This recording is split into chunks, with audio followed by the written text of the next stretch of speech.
한국도로교통공단 TBN 교통방송입니다.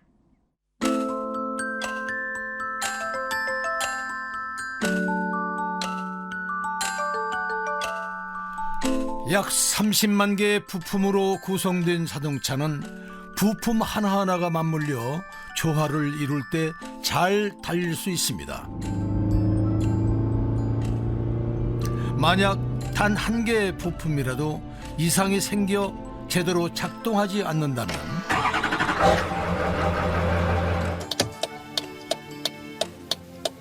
사람이 아프면 의사를 찾듯 차에 이상이 생기면 찾는 이가 바로 정비 전문가입니다. 여기 고장난 차를 고치는 일에 평생을 바치고 대한민국 자동차 정비 명장 1호라는 영예로운 타이틀을 거머쥔 이가 있습니다.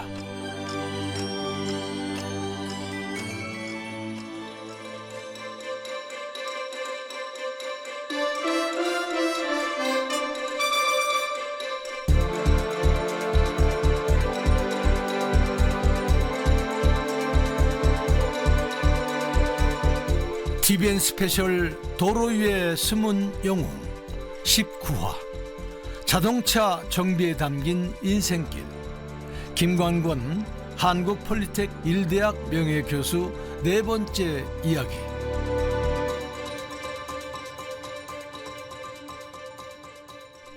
안녕하세요. 도로 위의 숨은 영웅 방송인 김성환입니다.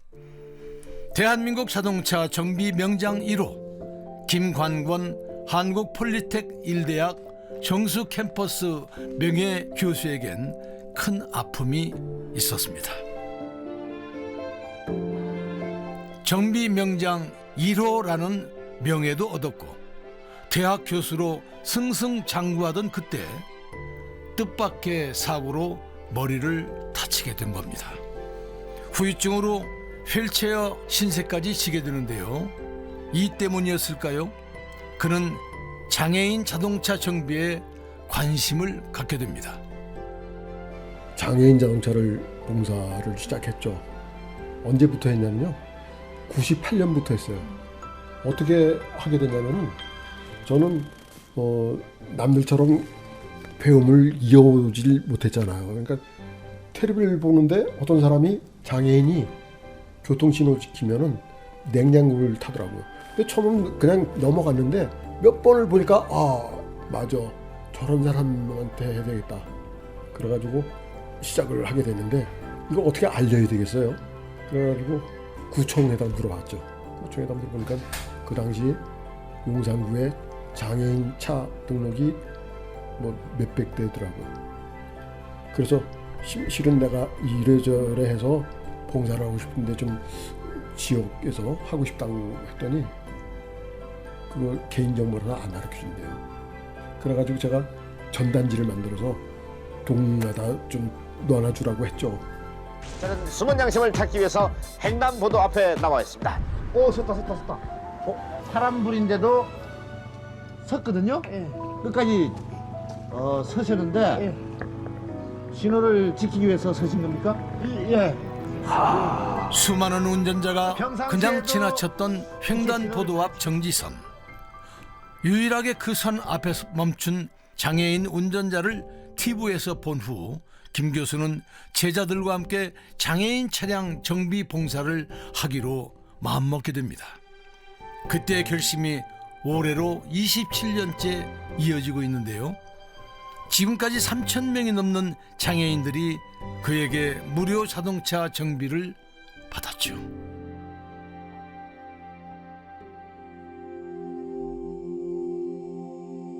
그런데 좋은 취지로 시작했던 이 일이 초창기에는 파리만 날렸다고 합니다. 토요일 날 수업을 안 하니까 해가지고 준비를 했는데 안 오더라고요. 없더라고요. 그래가지고 전단지를 가지고 장애인 주차 많이 하는 데가 있었어요. 그래가지고 1년에 한 번 실습장을 다 비워놓고 했어요. 그러다가 이제는 인터넷도 있고 이제 핸드폰도 다 되고 그렇게 돼가지고 또 저 졸업생들이나 선배들이 주 5일째가 되니까 토요일 날 쉬잖아요. 그래서 그거 좀 와달라. 그럼 몇몇 졸업생들이 오기 시작했어요. 이제는 1년에 4번 했어요. 한 번에 50대씩 60대씩 와가지고 점검 정비를 했어요. 사람들이 오지 않았다고 관두기보다 도움을 필요로 한 사람들은 적극적으로 찾아 나섰기에 많은 분들이 도움을 받을 수 있었습니다. 장애인 차량은 일반 자동차와 구조가 다른 부분이 있어서 정비할 때 특별히 더 신경 쓰는 부분도 있는데요. 보조 장비들이 있어요. 그 예를 들어서 발을 못 쓰는 분들이나 있는데 그분들을 위한 자동차가 많지 않아요. 그러면 그런 분들을 위한 개조하는 업체가 있긴 있어요. 그런데 업체도 많지 않고 비용도 비싸고 저는 그 장애인분들 차를 이렇게 주기적으로 봐드리면서 제일 중요하다고 생각되는 것이 잘 쓸 수 있는 차, 제동이 잘 되는 차, 그 다음에 잘 가는 차 그런 개념으로 차를 이렇게 정비를 해드리죠. 그래서 브레이크를 신경을 많이 쓰고 그렇게 합니다. 그럼요. 잘 달리는 것 못지않게 중요한 게 잘 멈추는 거 아니겠습니까? 자동차 정비에 관해서는 항상 진심인 김관건 교수. 그가 늘 마음에 되새기는 말이 있다고 합니다. 저는 항상 남들하고 똑같이 쓰면 안 된다고 생각해요. 몇 배로 노력을 했어요. 그게 보통 사람이 성공할 수 있는 비결이라고. 학교에 근무할 때 이제는 새로운 자동차가 워낙 쏟아지니까 제가 따라갈 수가 없어요. 그래서 그 자동차 메이커나 어떤 교육센터 다니면서 무조건 가서 배웠어요. 아마 나같이 이렇게 많이 쫓아다니는 사람 없을 거예요. 마침 배터리 시스템도 복잡하고 알아야 돼요. 공부해야만 돼요. 자동차는 조물주가 만든 게 아니라니까요. 사람이 만드는 거예요. 그러니까 배워야 돼요. 그래서 잘 배우고 많이 배우고 자동차가 이론이 있어야 만들어진 거죠. 그러니까 배우고 그 다음에 이론만 필요한 게 아니라 체험이 필요해요. 그러니까 실습을 강조하고 싶다고요. 올해도 국내 자동차 제조사에선 수십 종의 신차를 선보였는데요.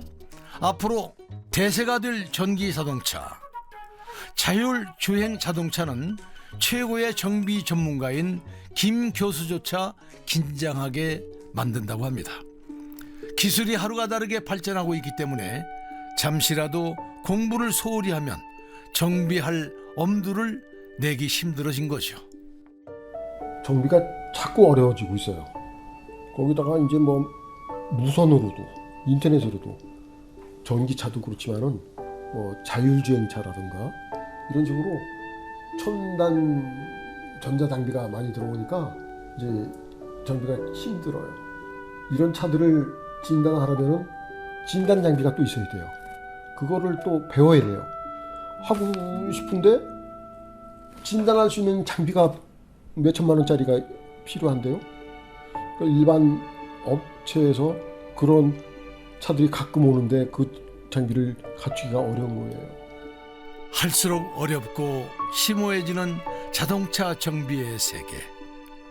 그 안에서 김 교수가 찾은 인생의 의미와 정답은 무엇일까요? 내일 마지막 시간으로 이어집니다.